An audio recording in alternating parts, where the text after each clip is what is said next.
Hello children, how are you doing? Are you doing good? I'm sure you are. And also reading different types of text, right from poems to fictional text and non-fictional also. बच्चों, क्या आपने natural disasters के बारे में सुना है? या जिसे कहते हैं प्राकृतिक आपदाएं, जैसे सूखा पड़ना या बाढ़ आना। आज हम एक ऐसी ही कहानी, बल्कि कहा जाए सच्ची कहानियाँ पढ़ेंगे जो है सुनामी के बारे में। When tsunami struck. Unit 13, when tsunami struck. A few years back, most of the coastal areas and beaches around the world were suddenly struck by tsunami waves that rose high in the sea. Thousands of precious human lives and properties were ruined in a matter of seconds. How did it all happen, and what did the people and the animals do at this time? Read all about it. What follows? What is a tsunami? So, let's first understand what a tsunami is. The term tsunami is a Japanese word. So, it says, read tsunami. T is silent here. Is a Japanese word which is made up of two words, su meaning harbor and nami meaning wave. Thus we can say that tsunami is a harbor wave. It is often called a seismic sea wave or tidal wave too. In fact, a tsunami is an ocean wave which is generated by vertical movements of the sea floor. तो बच्चों, tsunami क्या है? Tsunami एक Japanese word है जो सू और नामी से बना है। सू मतलब हार्बर, जो शोर होता है, सी शोर, जो समुद्र का किनारा होता है वो, और नामी मतलब वेव्स, बड़ी बड़ी लहरें। तो बेसिकली सुनामी का मतलब होता है बहुत ही ऊंची ऊंची लहरें जो वर्टिकल मूवमेंट्स से बनती हैं, यानी कि जो समुद्र है वहाँ से सीधाई में एकदम ऊंचाई की तरफ जब लहरें सीधी काफ़ी ऊंचाई तक उठती हैं, उसे कहते हैं vertical movements. These vertical movements are caused either by underwater earthquakes or by volcanic activities. तो ये दो मेन कारण हैं इस वर्टिकल जो ह्यूज मूवमेंट्स होते हैं, या तो पानी के अंदर उसकी सतह के नीचे ही अर्थक्वेक हो रहे हैं, या कुछ वॉल्केनिक एक्टिविटीज़ हो रही हैं, जो वॉल्कनोज हैं उसके अंदर ही कुछ एक्टिविटीज़ हो रही हैं। In it, the entire depth of water is involved in the wave motion. On the surface of the ocean, the tsunami takes the form of several successive waves.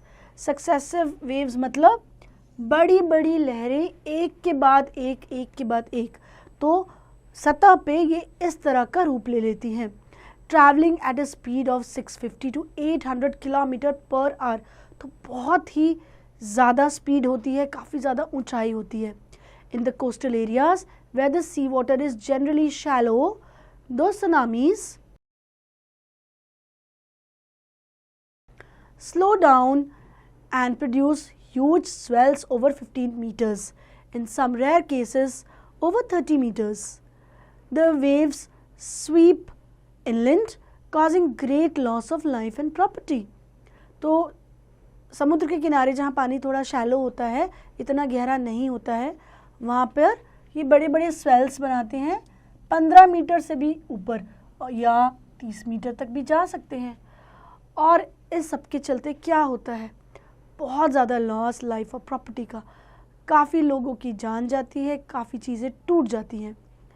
When a tsunami hit Thailand and India, तो tsunami ने अपना कहर बरसाया था Thailand में और India में भी। तो आइए इसके बारे में हम पढ़ें। On 26 November 2004, a tsunami hit Thailand and parts of India, such as Andaman and Nicobar Islands and the Tamil Nadu coast. Here are some stories of courage and survival from Andaman and Nicobar archipelago. Archipelago means a group of islands. Ignatius was the manager of a cooperative society in Kachal. His wife woke him up at 6 a.m. because she felt an earthquake. Ignatius carefully took his television set off its table and put it down on the ground so that it would not fall and break. Then the family rushed out of the house. तो ये कहानी है एक manager की, जो एक सच्ची कहानी है, जो कचल में कोऑपरेटिव सोसाइटी के मैनेजर थे, इग्नेशियस। जब उनकी पत्नी को ये आभास हुआ, ये लगा कि एक अर्थक्वेक आ रहा है, तो उन्होंने उसे जगाया और उन्होंने वो टीवी नीचे रख दिया अपना, ताकि वो टूटे नहीं, और पूरी फैमिली वहाँ से निकल गई। When the tremors stopped, they saw the sea rising. Tremors means जो धरती में कंपन होता है, जो अर्थक्वेक के टाइम दिखता है। In the chaos and confusion, two of his children caught hold of the hands of their mother's father and mother's brother and rushed in the opposite direction. He never saw them again. His wife was also swept away. Only the 3 other children who came with him were saved. तो जब tremors रुक गए, वहाँ पर समुद्र की ऊंची लहरें उठने लगी। अब इस भागदौड़ में इग्नेशियस के जो बच्चे थे, उन्होंने अपने मामा का हाथ पकड़ा, अपनी माँ का हाथ पकड़ा, लेकिन वो वेव्स इतनी ऊंची थी, वो उन सबको बहा के ले गई। केवल 3 बच्चे बचे। Sanjeev was a policeman serving in the Kachal island of the Nicobar group of islands. He somehow managed to save himself, his wife and his baby daughter from the waves. But then he heard cries for help from the wife of John, the guest house cook. Sanjeev jumped into the water to rescue her, but they were both swept away. तो यहाँ पर एक कहानी है, संजीव जो एक policeman है, उन्होंने कैसे किसी और की जान बचाने की कोशिश की। 13 years old Meghna was swept away along with her parents and 77 other people. She spent 2 days floating in the sea, holding on to a wooden door. 11 times she saw relief helicopters overhead, but they did not see her. She has brought to the shore by a wave and was found walking on the seashore in a daze. तो मेघना के साथ भी ऐसा हुआ। उसको 77 और लोगों के साथ एक बड़ी सी वेव उसे बहाकर ले गई, और जब वो 2 दिन तक समुद्र में बहती रही, उसने कितने सारे रेस्क्यू हेलीकॉप्टर्स देखे, पर उनमें से एक ने भी उसे नहीं देखा, क्योंकि समुद्र बहुत ही विशाल होता है और लहरें लगातार हिलती रहती हैं, तो बहुत मुश्किल होता है किसी को स्पॉट करना। तो फाइनली वो किनारे तक पहुंची किसी तरह, और उसे एक बड़ी सी लहर किनारे पर ले आई थी, और उसे देखा गया कि वो सी शोर पर चल रही है एकदम कंफ्यूज स्टेट में, इन अ डेज। मतलब इतनी स्ट्रगल के बाद, 2 दिन तक पानी में रहने के बाद उसके दिमाग पर कुछ असर हो गया था और वो बस चलती जा रही थी। Almas Javed was 10 years old. She was a student of Carmel Convent in Port Blair, where her father had a petrol pump. Her mother Rahila's home was in Nankauri Island. The family had gone there to celebrate Christmas. When the tremors came early in the morning, the family was sleeping. Alma's father saw the sea water recede. Recede मतलब पीछे जाना. He understood that the water would come rushing back with great force. He woke everyone up and tried to rush them to a safer place. तो जब उसके पापा ने देखा कि एक बड़ी सी लहर पीछे जा रही है, वो समझ गए कि अब ये लहर पीछे जाकर बहुत ज़्यादा ताकत और फोर्स के साथ वापस आगे आएगी और हमें हिट करेगी। तो समय रहते उसने अपनी फैमिली सभी लोगों को वहाँ से एक सेफ जगह पर पहुँचा दिया। As they ran, her grandfather was hit on by the head by something and he fell down. Her father rushed to help him. Then came the first giant wave that swept both of them away.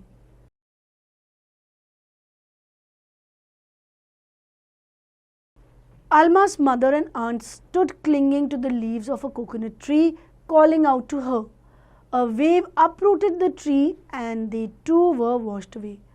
तो आपने देखा कितनी strong होती हैं ये waves कि उन्होंने एक पेड़ को भी जड़ से उखाड़ दिया, जहाँ अल्मस की मदर और उसकी आंटी किसी तरह उस पेड़ को पकड़कर टंगे हुए थे और एक एक कर कर सब लोग पानी में बहने लगे.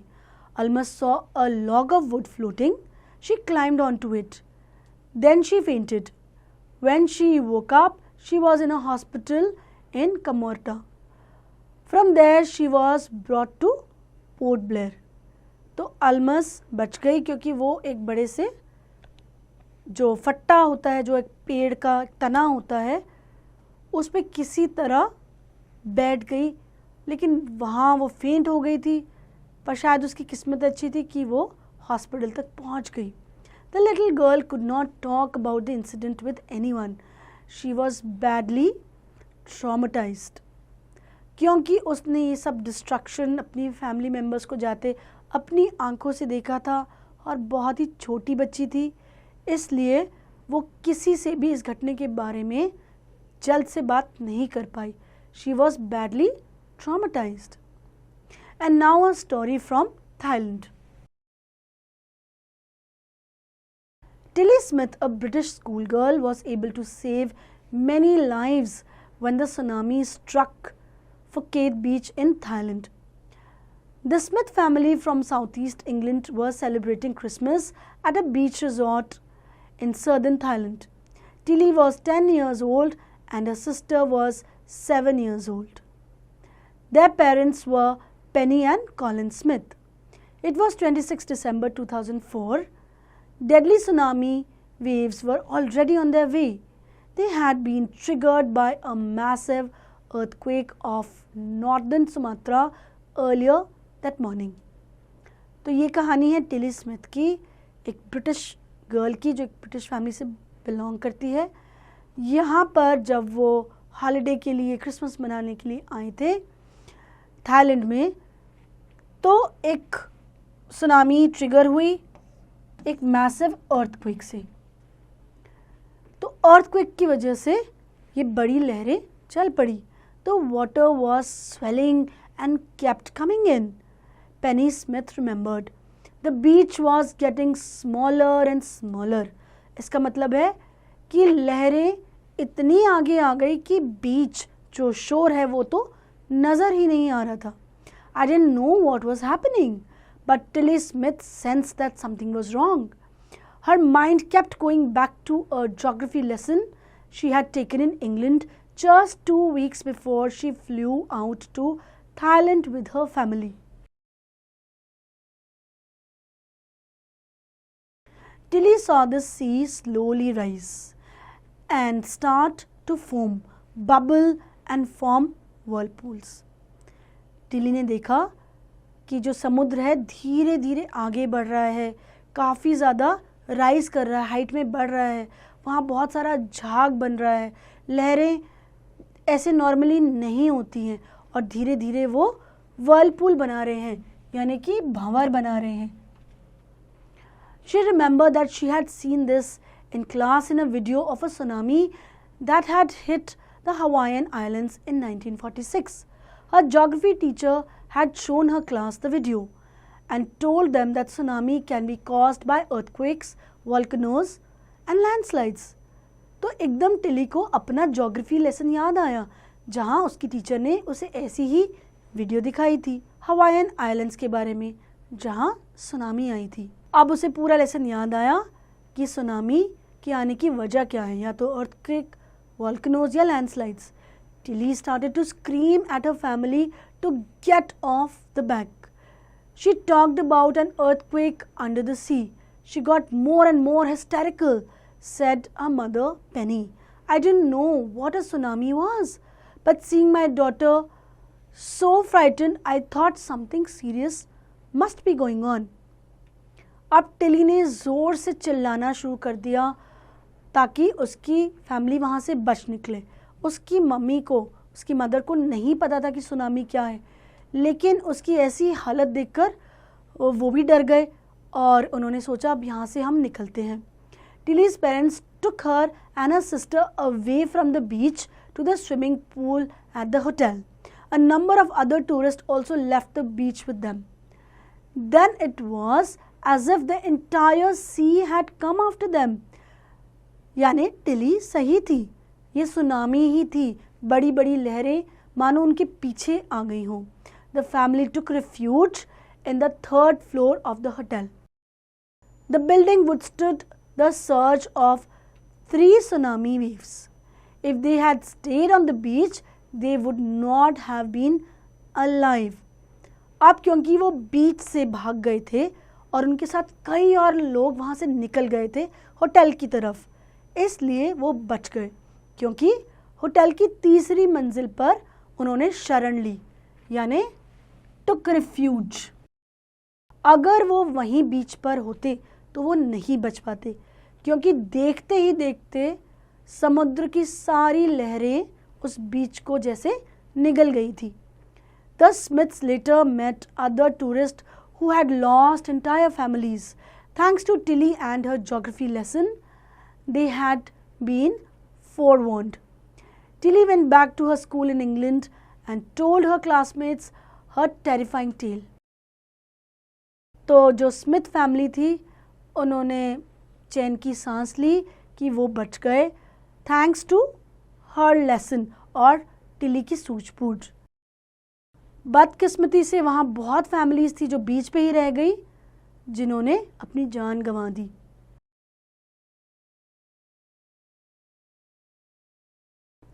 Tsunami and strange behaviours of animals.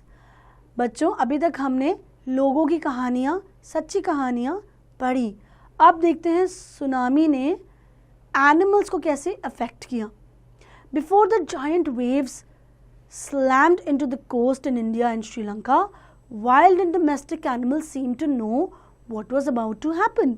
ऐसा कहा जाता है कि एनिमल्स को, जानवर को पहले ही पता चल जाता है अगर ऐसा कुछ होने वाला है। They fled to safety. According to eyewitnesses' accounts, elephants screamed and ran for higher ground. Dogs refused to go outdoors. Flamingos abandoned their low-lying breeding areas. And zoo animals rushed into their shelters and could not be enticed to come back out. तो ये animals ने कैसे behave किया?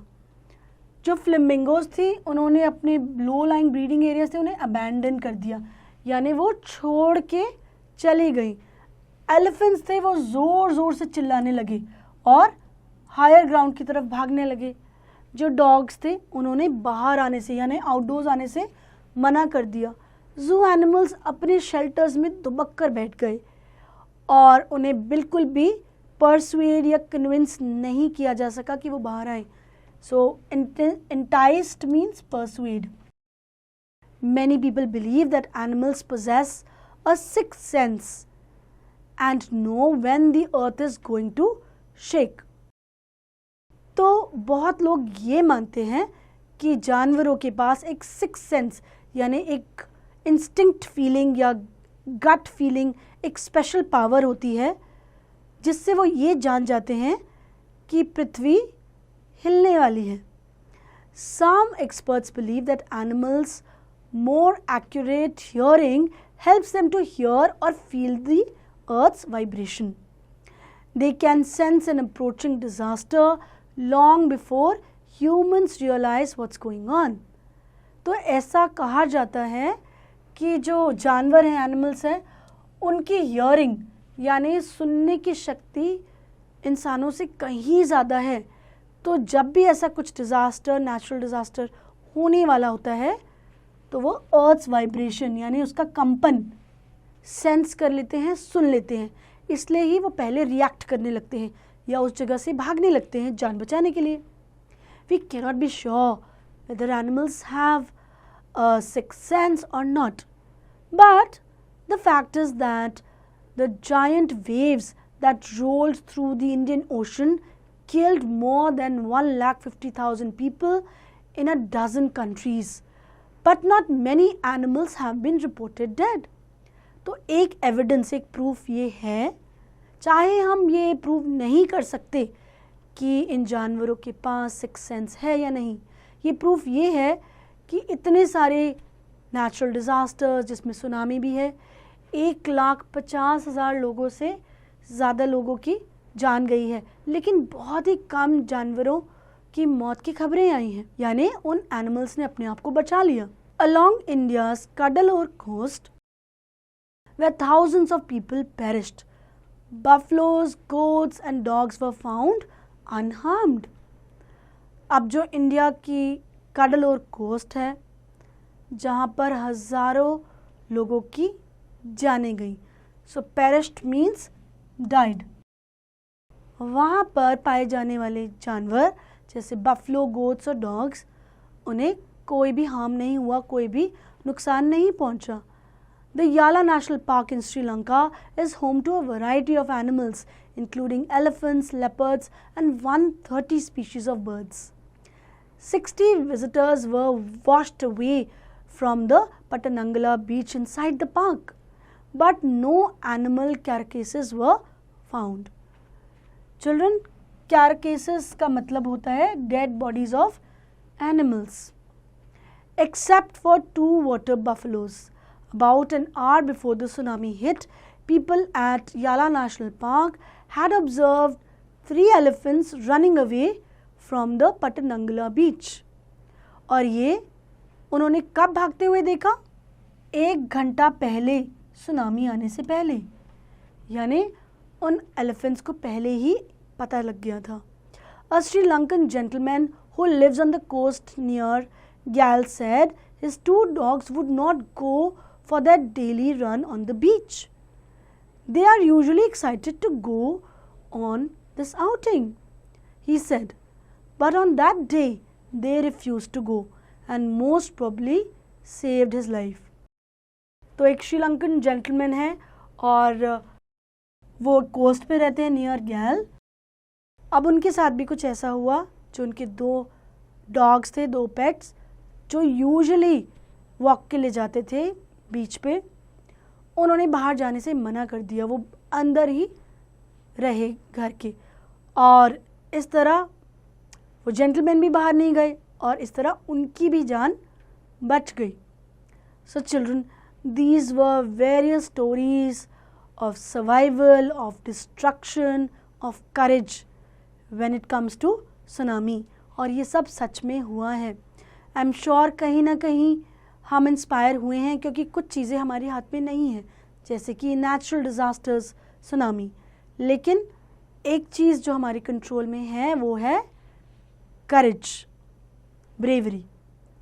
सो I am sure you liked all this information which added to your knowledge. Do read it again and attempt the book exercises.